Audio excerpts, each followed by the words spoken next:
Thank you mga kaibon, maraming salamat po. Welcome back sa YouTube channel natin mga kaibon. Kumusta po kayong lahat? For today's video, sasagot tayo ng katanungan ng mga kaibon natin. Mga kaibon, pasensya na po kayo kung ngayon lang tayo makakagawa ng content. Ngayon ko lang po masasagot yung mga katanungan ng mga kaibon natin. Medyo kasi na busy tayo ng mga ilang araw, kaya po hindi tayo nakakagawa ng content, hindi ko nasasagot yung katanungan ng mga kaibon natin. Pero ngayon, susubukan ko po sagutin yung mga katanungan ng mga kaibon natin sa abot ng aking makakaya.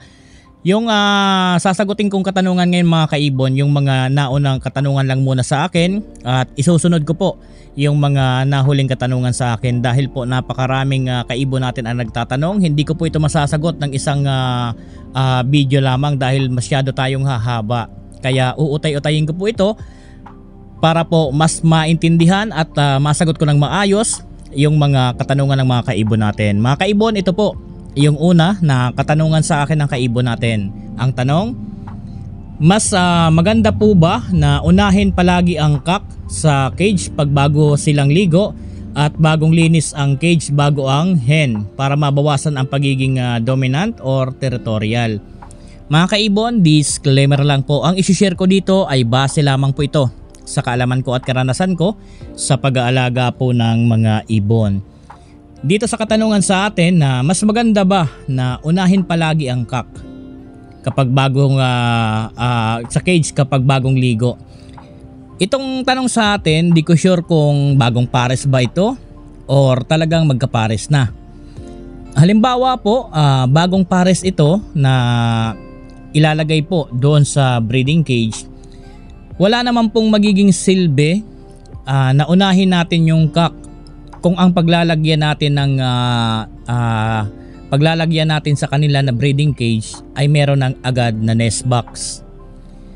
Kahit kasi unahin natin ang cock or kaya naman unahin natin ang hen kasi nagiging territorial yan kapag po hindi sila pares at lalong lalo na po kapag sila ay nilagay natin sa breeding cage na merong nest box.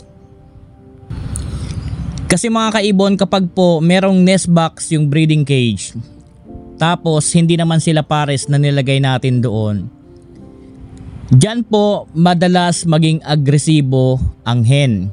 Dahil po territorial ang hen, akala niya kanya lang yan. Dahil hindi naman sila pares mga kaibon. Kaya po ang akala ng hen yan, kanya lang yan. Kaya kapag lumapit yung cock dyan sa nest box, talagang mag-aaway yan.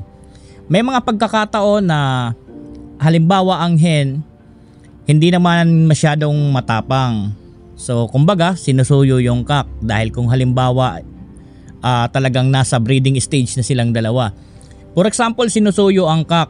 Mapapansin nyo naman yan dahil yung hen palagi yan lalapit sa perch dahil nandoon ang cock. Kapag lumapit doon yung hen sa perch, doon sa cock, tapos yung hen dumi pa, ayaw patungan ng cock, so yun na po, magsisimula na po yan sa kalbaryo ng cock. Nandyan na po yan, maghahabulan.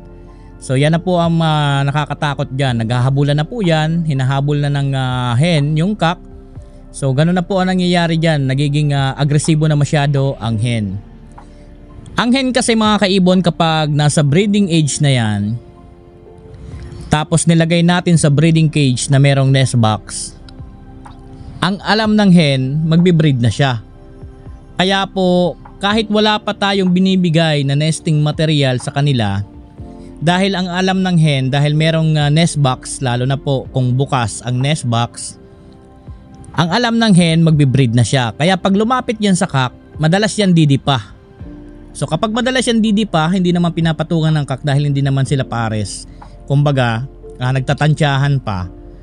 So kapag hindi pinatungan ng cock, doon na po magiging agresibo. So kaya po ang mapapayo ko mga kaibon, kapag po maglalagay kayo ng pares ay pinagpapares sa breeding cage, dapat walang nest box. Kung meron mang nest box, dapat nakasara para hindi po maging agresibo ang hen.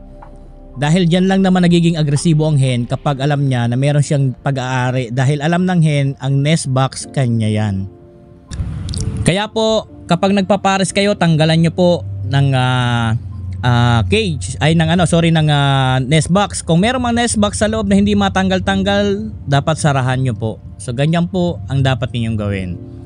Dahil po kahit unahin natin sa paglagay ang cock, kapag naman merong nest box dyan, pag pumasok ng hen, teritoryo na niya yan dahil merong nest box. Kapag teritoryo niya na yan mga kaibon, agresibo na yan. So mapapansin nyo naman yan kapag nagbe-breed kayo na inoobserbahan nyo palagi yung mga breeder. So makikita ninyo itong mga sinasabi ko na talagang nandoon sa katotohanan. So ito po ang unang katanungan sa atin. Sana po nasagot ko ng maayos. Pangalawa na katanungan sa atin, sir, tanong lang po, meron po akong back-to-back green Opa dilute.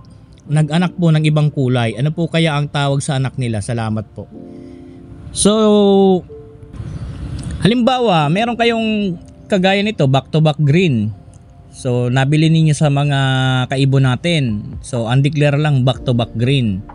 Tapos, nag-anak ng blue dilute na opaline. So, nangangahulugan, yung back-to-back green mo na breeder, naka-split yan sa blue.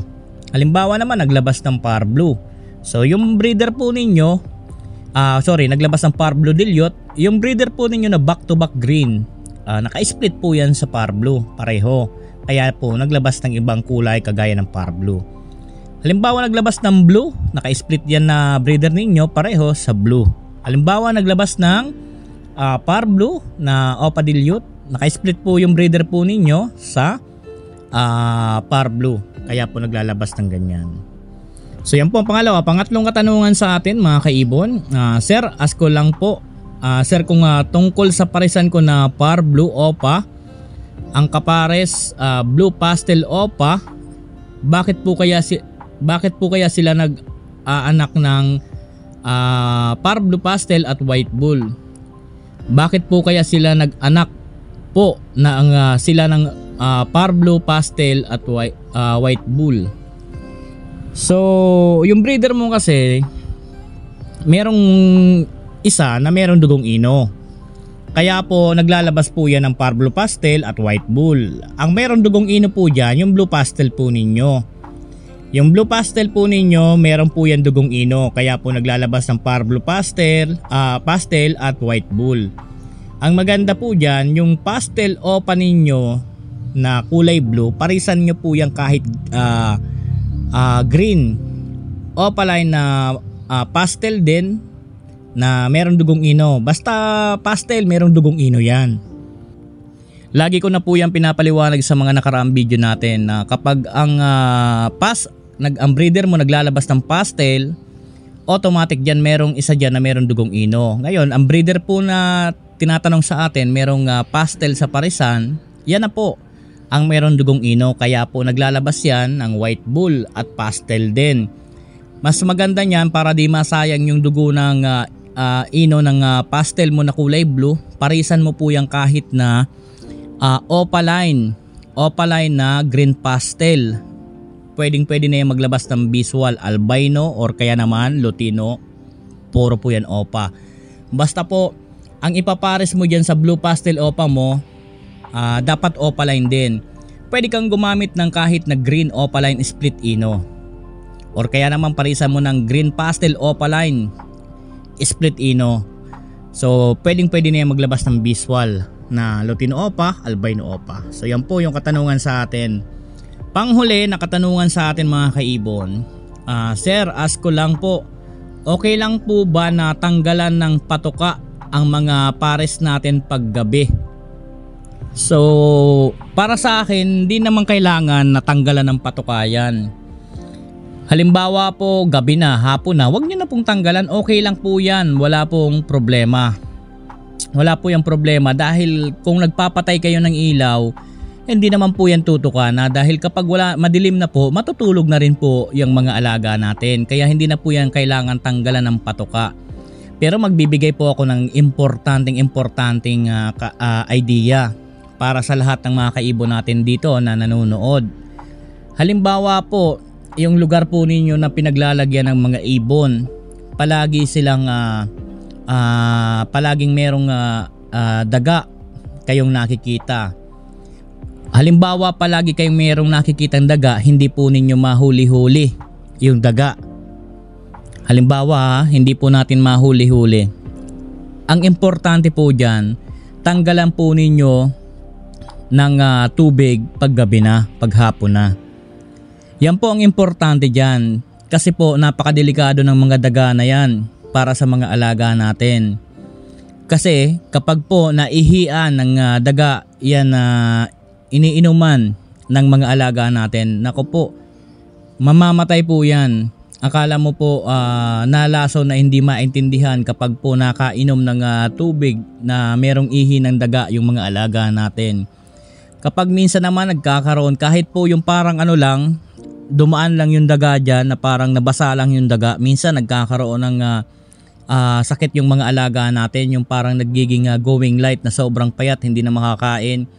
Minsan naman kapag talagang ihi yung nainom ng mga alaga natin doon sa halimbawa, naihian yung painuman tapos ininom ng alaga natin yung painuman, yung tubig doon, ang nagiging sakit ng alaga natin talagang hindi mo maintindihan, parang nalason na di mo talaga maintindihan. Hinihingal yan masyado, hindi na makakain, hindi na makainom. Parang yung hininga niya hinahabol na lang na hindi maintindihan, na parang akala mo inaatake sa puso hanggang sa namamatay. Kapag namamatay pa naman yung alaga natin, doon ko naobserbahan na talagang grabe. Ibang-iba yung talagang nakakaawa tingnan. Yung hindi lang makahinga, na parang akala mo palaging hinahabol yung hininga. Kung meron kayong mga na-encounter sa mga alaga ninyo na sobrang lakas ng katawan, tapos bigla na lang hiningal ng sobra hanggang sa namatay, yan ang minsan talaga, yan ang nagiging dahilan nakakainom ng tubig na merong ihi ng daga. Kaya ako minsan ganyan po ang ginagawa ko kapag meron tayong nasisipat minsan ng mga daga, yan na po ang ginagawa ko kaagad. Kapag hapon, tinatanggal ko na yung painuman. Pero kapag wala naman tayong nasisipat na daga, okay lang na hindi natin tanggalin. Pero kapag merong tayong nasisipat na mga daga sa mga ibunan natin, mas maganda yan na para sigurado, para safe yung mga alaga natin. Kasi yung mga daga, kadalasan hindi naman yan kumakain dyan sa pakainan ng alaga natin. Diyan yan sa pinakang popray sa ilalim. Kaso minsan parang umiinom ang mga yan. Talagang naghahanap ng tubig diyan sa mga natin sa cage, kaya importante na itapon. So yan po mga kaibon. Doon sa mga kaibon natin na nagtanong, sana po nasagot ko ng maayos ang katanungan po ninyo. Yung ibang katanungan sa susunod na video, sasagutin ko po yan sa abot ng aking makakaya. Hanggang dito muna yung video natin. Maraming salamat po. Happy birthday sa ating lahat. God bless po sa ating lahat mga kaibon. Thank you po.